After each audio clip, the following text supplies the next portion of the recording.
Cinta bojone Akbar. Londi. Nanti bojo Akbar. Durung. Londi.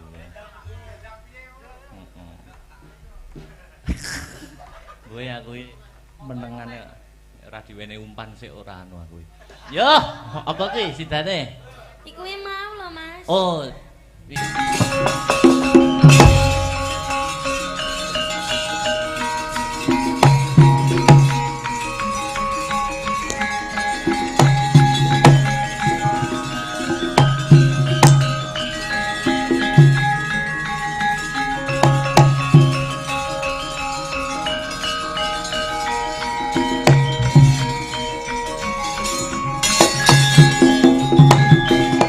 Yen tak rasa sedina kaya setahun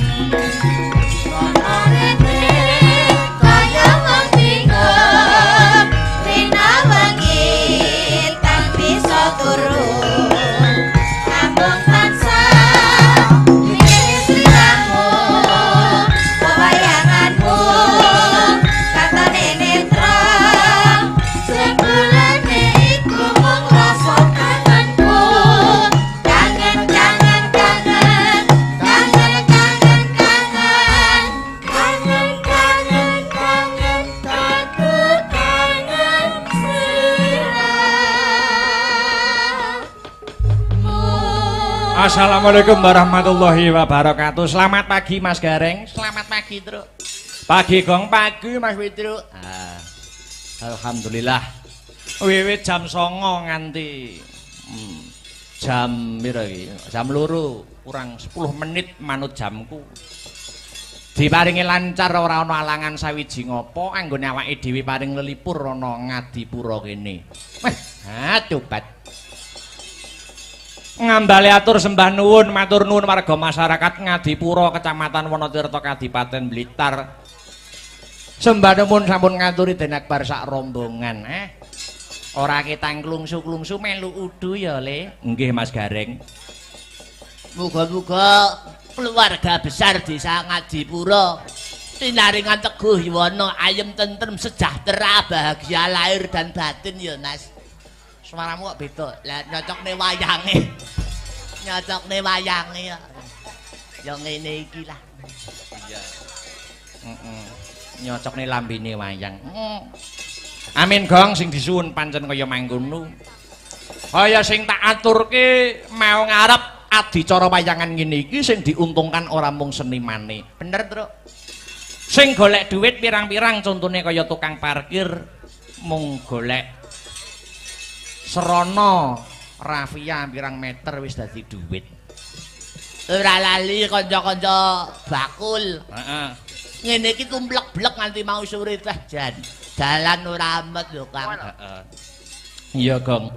Muga diparingi laris kabeh. Entek dagangane kathah bathine. Amin. Aku nate ngrungokke pituturi guruku. Babakan 12 bab. Ora 12 bab mau pitutur saka guruku babakan kapitayan. 12 bab mau apa wae terus Piye jlentre Kang? 12 babakan mau ya kuwi siji. Yang singkat itu waktu. Angka loro yang menipu itu dunia. Angka telu yang dekat itu kematian.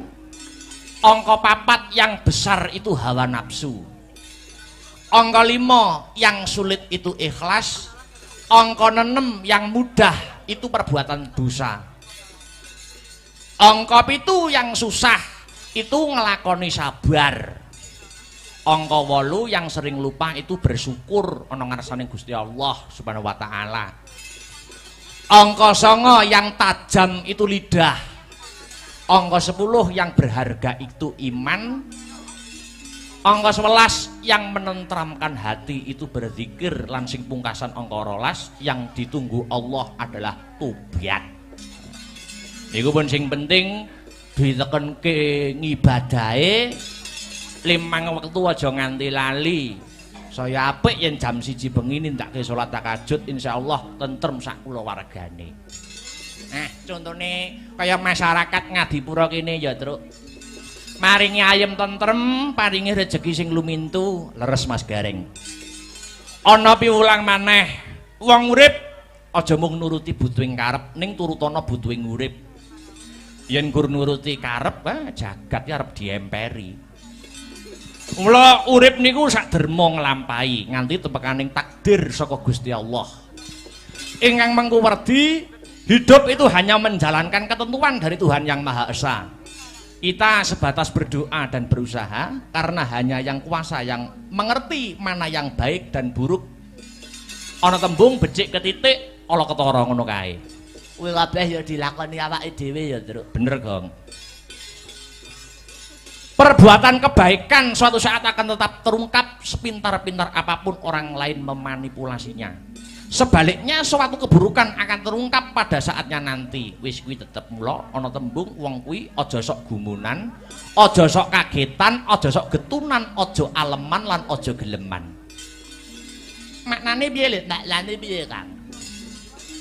Ingkang mengwerdi jangan mudah terheran-heran atau terlalu kagum. Angka 2 jangan mudah menyesal, angka 3 jangan mudah terkejut, angka 4 jangan mudah manja. Lan angka 5 jangan mengambil yang bukan haknya. Insyaallah nyambut gawe ning ngendi wae seneng, ora getapan, ora disirik karo wong. Kan ya elek-eleke wong iki yen nyolong kok. Nek wis nyolong iki wis. Ya sithik ora apa-apa yen rezekine dhewe. Apa meneh nglakoni metro gareng Bagong kaya ngene iki Mas Gareng. Piye, Le? Piye, Kang? Ndalangi lak walah. Abot sanggane. Ndalangi iso swara kung kaya Mbah Dianom, sabet trampil kaya swargi Mbah De mantep sing ngangeli payune. Ya ta. Lah nek kuwi nasib kuwi. Ya wis bakune saiki seneng-seneng menyelam sambil minum air. Pelak, Mbah, pelak. Pelak. Tintingane pelak. Dikendheni sik. Yen ning tawang ana lintang lanjutna Mas Heru.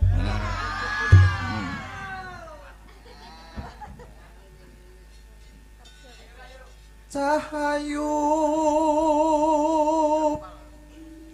aku nganteni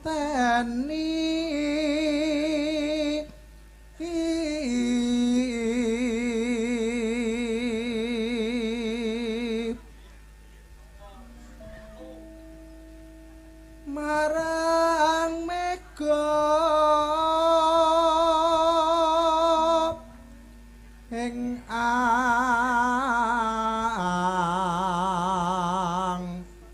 kosop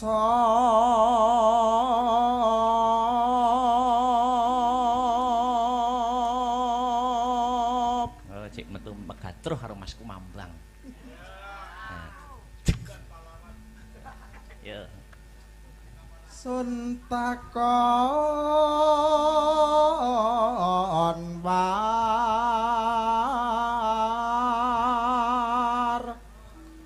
tane reki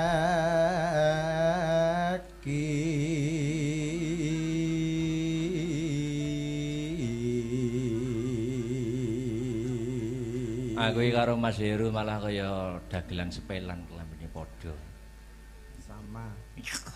Sama Mas Da. Iya. Anyar kok baru.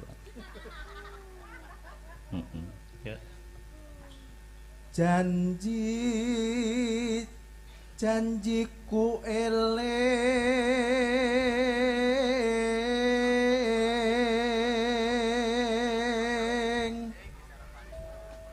sumadut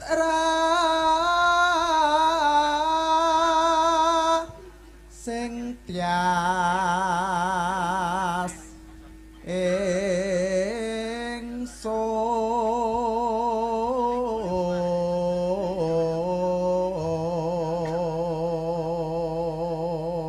Tanggal 20 ke Mas Tiar kon pencak ning dhuwur panggung.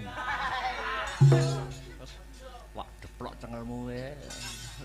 Malah karo-karuan dari arep golek silihan kaos. Walah. Yo. Nimas ingsun prasapa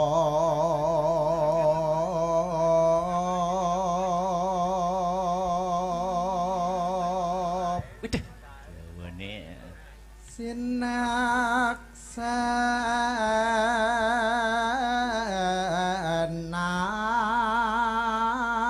sinaksanan bumi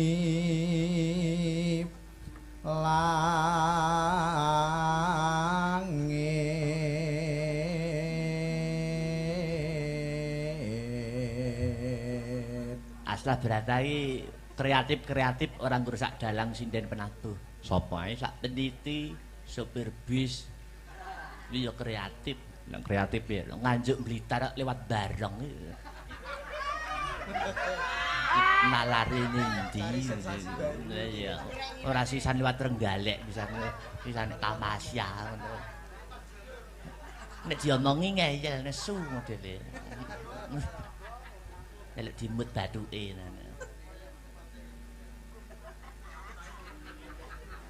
Yo.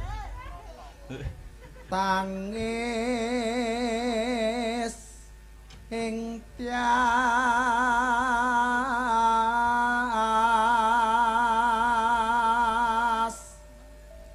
ngenteni dang rap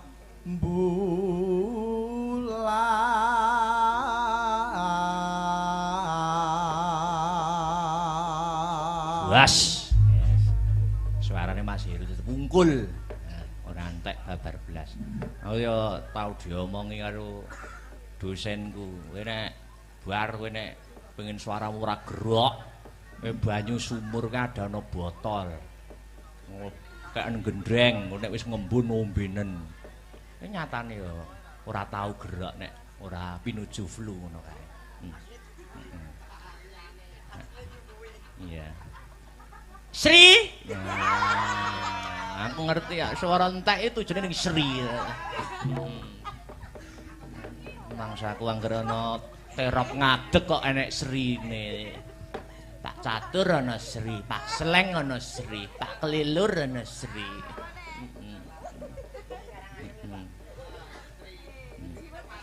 Pak anu Bima Wanagiri. Tapi kita masih bisa sesandingan kan. Masa aku cah pedalangan. Ya. Yen nawang langgam. Ya. Karo ngadeg ya alon-alon. Oh iya. Meluruskan urat-urat saraf ngono lho, Sri. Nggih. Ya. Mboten buka rebab mawon. Waduh, Lah berat dibawani ini. ya bukane buka celuk. Waduh. Jadi sing ngenong iki tak sipane wis usul suwe. Bagongmu gantine sing biasa solonan ngene iki wae. Iki tak nuruti tak sipan. Iya. Iya. Duh, Jan. Ayo. Yuk.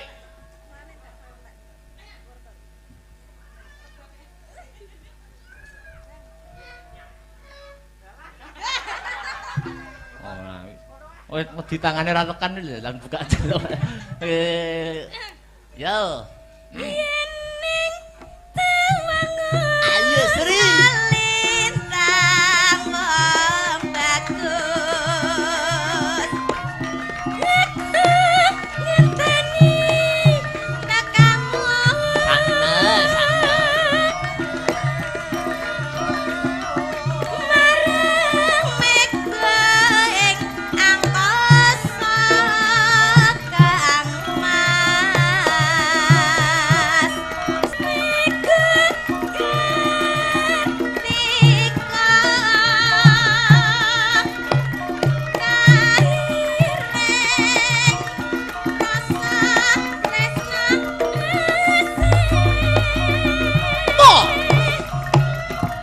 Ya. Duh. Dua kali Mas Arya. Bareng kok dijaipong tipis-tipis ya. Yo. yen ning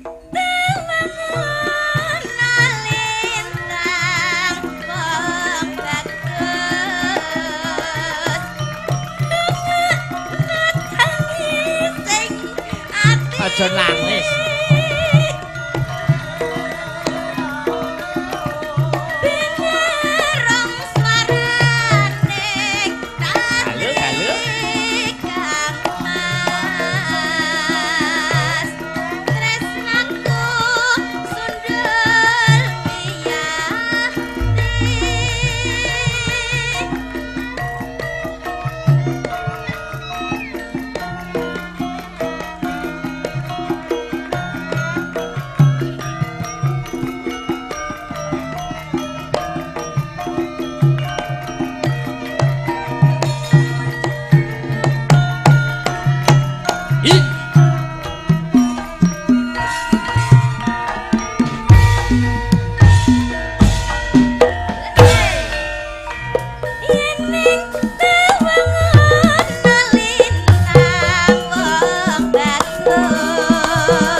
Dintekke, yuk.